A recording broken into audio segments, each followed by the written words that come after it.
বাংলার শিক্ষা পোর্টালে যুক্ত পেন জাতীয় শিক্ষানীতিতে এই বিশেষ পেনের কথা উল্লেখ করা হয়েছে। এ রাজ্য অর্থাৎ পশ্চিমবঙ্গের স্কুল শিক্ষা দপ্তর 2024-25 শিক্ষাবর্ষ থেকে এই পেনের ব্যবহার বাধ্যতামূলক করতে চলেছে। আজকের এই ভিডিওতে জানাবো এই পেনটা কি, এই পেন থাকলে তোমরা কি কি সুবিধা পাবে, পেন তোমরা করবে কিভাবে। তোমরা যে ভাবছো এই পেন একেবারেই নয়, এই পেনের কথা কিন্তু বলা হচ্ছে না। যাই হোক, ভিডিওটা তোমরা শেষ পর্যন্ত দেখবে। এই পেন সম্বন্ধীয় যাবতীয় তথ্য এই ভিডিও মারফত তোমাদের সামনে তুলে ধরবো। আর যদি ভিডিওটি ভালো লেগে থাকে একেবারে লাইক করতে ভুলো না, এবং যারা এই চ্যানেলে নতুন তারা অবশ্যই করে চ্যানেলটিকে সাবস্ক্রাইব করে রাখো এই ধরনের নতুন নতুন আপডেট পাওয়ার জন্য। অপটিমিস্টিক স্টাডি চ্যানেলের তরফ থেকে তোমাদের সকলকে জানাই আন্তরিক শুভেচ্ছা। তো চলো এই পেন কি সেটা একটু জানা যাক। Unified district information system for education plus এই পোর্টালের মাধ্যমে প্রতিটি ছাত্রছাত্রীকে চিহ্নিত করতে চলেছে চলতি শিক্ষাবর্ষ ইউনিক আইডেন্টিফিকেশনের মাধ্যমে, যেটি 11টি ডিজিটের হবে, অর্থাৎ 11টি নম্বর থাকবে। এটি হচ্ছে পার্মানেন্ট এডুকেশন নম্বর।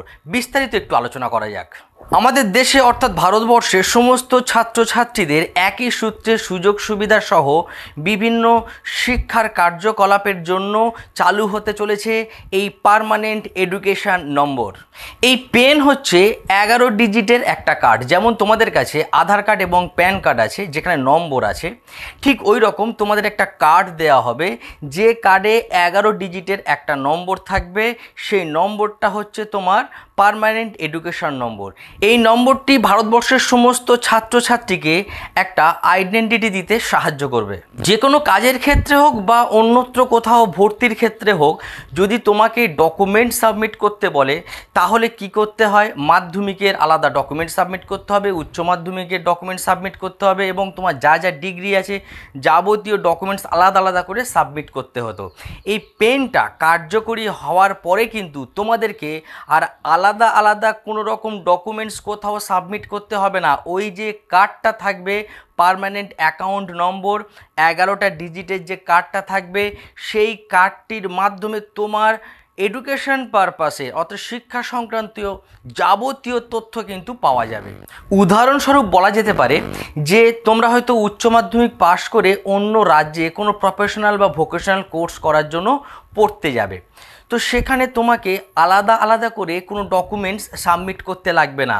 যদি ওই কার্ডটা তোমার কাছে থাকে যার পোশাকি নাম হচ্ছে পেন, সেই কার্ডের 11টা ডিজিটের নাম্বারের মাধ্যমে তুমি কোন স্কুলে পড়তে, কোন স্কুল থেকে কোন স্কুলে ট্রান্সফার হয়েছে, তোমার কী স্ট্রিম ছিল, কী সাবজেক্ট ছিল, যাবতীয় তথ্য কিন্তু ওই 11টা ডিজিটের মাধ্যমেই জানতে পারবে। অর্থাৎ ওই কার্ডটা তোমার কাছে থাকা মানে তোমার যাবতীয় ডিগ্রি সব ওই একটা কার্ডের মধ্যে ইনপুট করা রইল।